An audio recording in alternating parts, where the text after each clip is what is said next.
ಅಂಗಡಿಯಲ್ಲಿ ಕಾಫಿ ಪುಡಿ ಖರೀದಿಸುವ ನೆಪದಲ್ಲಿ ಕಳ್ಳನೊಬ್ಬ ಮಹಿಳೆಯೊಬ್ಬರ ಮಾಂಗಲ್ಯ ಸರ ಕಸಿದು ಪರಾರಿಯಾಗಿರುವ ಘಟನೆ ಪಾವಗಡದಲ್ಲಿ ನಡೆದಿದೆ.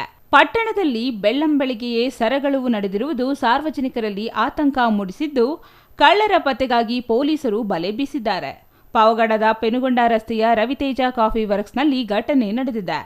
ರವಿತೇಜ ಕಾಫಿ ಅಂಗಡಿ ಮಾಲೀಕ ಸುಧಾ ಎಂಬುವವರು ಇಂದು ಬೆಳಗ್ಗೆ ತಮ್ಮ ಅಂಗಡಿ ತೆಗೆದು ವ್ಯಾಪಾರ ಮಾಡುತ್ತಿದ್ದಾಗ ಸ್ಪ್ಲೆಂಡರ್ ಬೈಕ್ನಲ್ಲಿ ಬಂದ ಖದೀಮ ಕಾಫಿ ಪುಡಿ ಕೇಳಿದ್ದಾನೆ. ಈ ವೇಳೆ ಕಾಫಿ ಪುಡಿ ತೂಕ ಮಾಡಿಕೊಡಲು ಅಂಗಡಿಯಲ್ಲಿದ್ದ ಸುಧಾ ಬಗ್ಗಿದಾಗ ಆಕೆಯ ಕೊರಳಿನಲ್ಲಿದ್ದ ಮಾಂಗಲ್ಯ ಸರ ಕಸಿದುಕೊಂಡು ಬೈಕ್ನಲ್ಲಿ ಪರಾರಿಯಾಗಿದ್ದಾನೆ ಎಂದು ಸರ ಕಳೆದುಕೊಂಡ ಮಹಿಳೆ ಸುಧಾ ಆಳವತ್ತುಕೊಂಡಿದ್ದಾರೆ. ಸುಮಾರು 70 ಗ್ರಾಂ ತೂಕ ಇದ್ದ ಮಾಂಗಲ್ಯ ಸರ ಕಸಿದು ಕಳ್ಳ ಪರಾರಿಯಾಗಿದ್ದು, ಕೂಡಲೇ ಆತನನ್ನು ಹಿಂಬಾಲಿಸಿಕೊಂಡು ಸಾರ್ವಜನಿಕರು ರೋಪಾ ಟೀಚರ್ಸ್ ಕಾಲೋನಿವರೆಗೂ ಹಿಂಬಾಲಿಸಿದ್ದಾರೆ. ಆದರೆ ಖದೀಮ ಪರಾರಿಯಾಗಿದ್ದಾನೆ.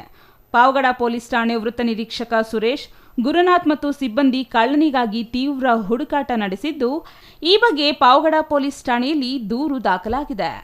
ಅಲ್ಲಿ ನಿಂತ್ಕೊಂಡಿದ್ದ ಬೈಕ್ ಅಲ್ಲಿ ನಿಂತ್ಕೊಂಡಿದ್ದವನು ಕೀದ್ಕೊಂಡು ಓಡೋದ ತಕ್ಷಣ ನಮ್ಮ ಪಕ್ಕದ ಮನೆ ಅಂಗಡಿ ಹುಡುಗನು ಬಂದ, ಅವನು ಓಡೋದ, ಮತ್ತೆ ಆ ಪ್ರೆಸರ್ನು ಓಡೋದು.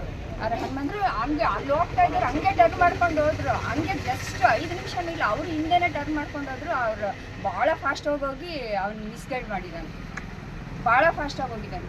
Pavagada Kondappa, CTV news, Pavagada.